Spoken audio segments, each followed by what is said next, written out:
Music is your DNA. It's your purpose, your motivator, your catalyst. My name is Alex J, and I'll be your tour guide onto the journey towards your new professional music career.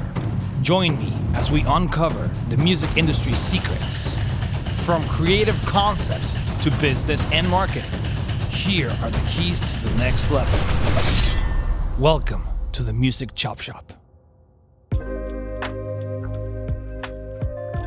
Ladies and gentlemen, boys and girls, we're back for our second episode of the Music Chop Shop Podcast. I'm so excited to be back with you guys, and I can't wait to keep on going with you in this journey towards professional music development. First of all, I want to thank you for tuning in again. It's really important that you show up and that you're actively listening to this stuff. The whole purpose of this is for you to improve your current situation and evolve as a professional musician. So half of the battle is just tuning in to the podcast and kind of listening actively on it. You know, a lot of the catalyst for success is just showing up and being present, you know, being at the right place at the right time and just kind of showing up. You know, it takes, you'd be surprised the amount of decision it takes to actually show up to something. That's half the battle. If you can show up, you can learn, and if you can learn, you can improve. So I think that's huge, and I want to congratulate you for being here, and that's really, really important. And I'm looking forward to guiding you on the next series in this podcast. We call the Music Chop Shop. Okay, and I wanted to take this opportunity to touch base on an interesting concept that we touched base on the last episode, our founding episode of the Music Chop Shop, which is talking about the dream store and not only the three types of dreams that we can have, but the three types of archetypes or how people behave into trying to achieve these goals. And I think it's a great idea for us to dedicate a specific episode to each one, whether they relate or not to us. Like, you might be identifying yourself with any of them, or maybe not, but maybe you know somebody who you can identify that archetype with. And I think it's really great if we can share this information so we can help them as well. So the reason why I'm drawing up these archetypes is to, one, highlight these pain points, because we all have pain points. It doesn't matter at what stage of our career we are. We all have pain points. I've had so many of them, and I still have some. But as you move on the success ladder, obviously they become less and less, but they're always there. And once we identify what's wrong, we can do something about it. So by identifying these pain points and putting a name or an archetype, we can totally kind of create a blueprint on how to create an action plan to attack these barriers and to destroy these false beliefs and evolve as people in music. Okay, so that's kind of why I want to dedicate the time for this. This specific podcast episode, I want to dedicate it to the window shopper. You know, we all know a window shopper. Maybe it's you. You know, it's kind of person who likes to observe from the outside. Always is talking like they know what they're doing, even though they don't actually know what they're doing, but they only fool themselves.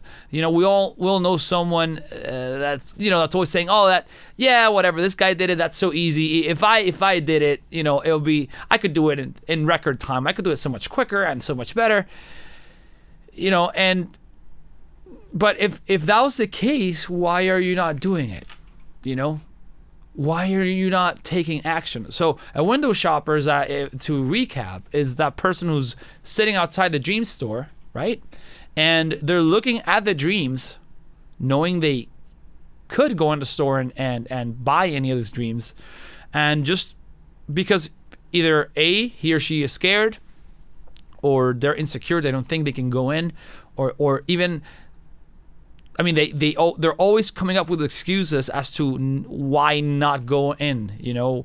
Oh, no, because it's going to be too hard. Oh, because I don't have any money. So if you translate that to the music industry, you know, I'll give you a really funny example. I had an intern at the studio at a time, and I asked them, hey, so what's your goal? Like, what do you want to be within the industry? If you're thinking long term, like, what do you want to do? He told me, oh, I want to be a songwriter. And I went, oh, cool. So that's great. But how many songs have you written so far then? And then he looked at me. He said, whoa, 1, 2, 3 songs maybe? And I go, dude, if you want to become a songwriter, you don't even know if that's what you want. You need to write at least like 100, 200 songs just to get the juices going, right? Just to know if that's even what you like. You might be like, man, like I wrote like, when I was in the 15th song, I'm like, I don't like songwriting. I like more the music aspect of it. I want more, I don't know, I like the business side. Like the creative stuff is cool, but if you never actually do it, you'll never know. So being a window shopper is gonna instantly limit you in what you can do, because once you get there, you don't even know if that's what you wanted, So I think taking action and kind of putting your own negative self and insecurities to the side and just kind of moving forward is a really good posture to have when it comes to your own development. Even if you're not the window shopper, but just taking the whole proactive approach of just going forward and just taking something and making it happen regardless of the conditions or whatever, that has proven over time to work really, really well. I think if you analyze everyone who's been successful in music,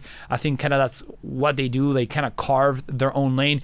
That's also a reflection of what I'm doing, because I had a very strict conception of what I thought what I thought it was, what I wanted to do. I wanted to be this cookie cutter person with all this, connotations, and it's life has proven me wrong so many times. I mean, I'm still doing a version of that, but there's so much more density, which I'm so glad I was open about it. And I wasn't a window shopper. I went straight towards the goal, and I had a dedication to my mission, which is building this and making music and just enjoying the entire process, which is obviously what we all want, right? We want to be successful and we want to be happy while we're doing it. If not, then why are we doing it? If we're chasing some ghost or some dream or some label or some artist, like what's the fun in that? You should think of yourself first, even if it sounds a little bit selfish, but you should always think of yourself first and, try to align yourself with your goal. Okay? So you might be asking yourself, like, how do I actually do that? If I'm the window shopper and my default is to go like, negative, I can't do it. Make it simple. Just set yourself a goal, okay? Whatever it is. I would suggest to start small. If it's just like, let's say you want to do a record, right? Finally do a record, not LP, like EP, or maybe a single, right? Put a date in the calendar. By this date, I need to have this project complete. Complete. And then commit to it. That's all you need to do. Commit to it. If time progresses and you're not doing anything towards it, remind yourself.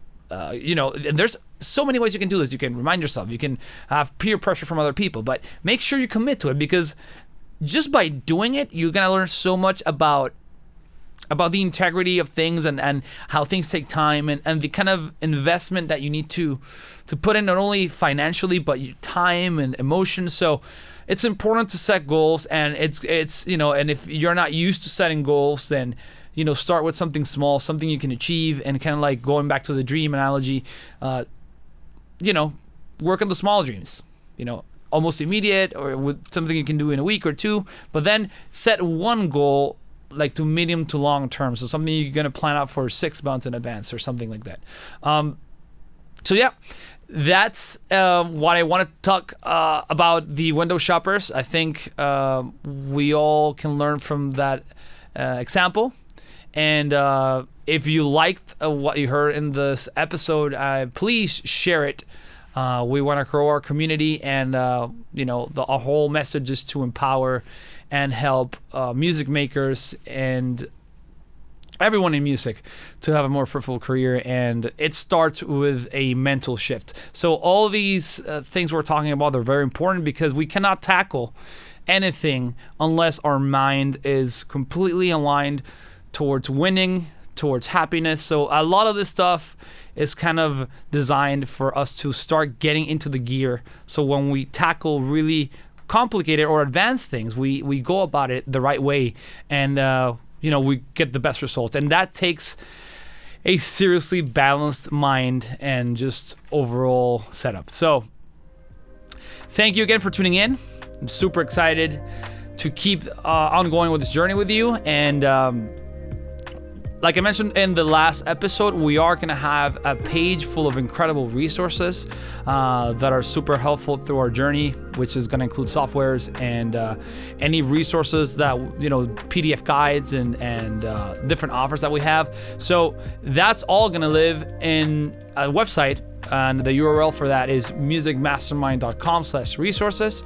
So feel free to visit that site. We're going to be updating it from time to time and just adding a lot of cool stuff in there. And I want to invite you to come back to our next episode next Friday for the next edition of the Music Chop Shop, where we break down the music industry or the mysteries of music one slice at a time. Thank you again. Alex J here from Noisematch Studios. Love you. See you later. Talk to you soon.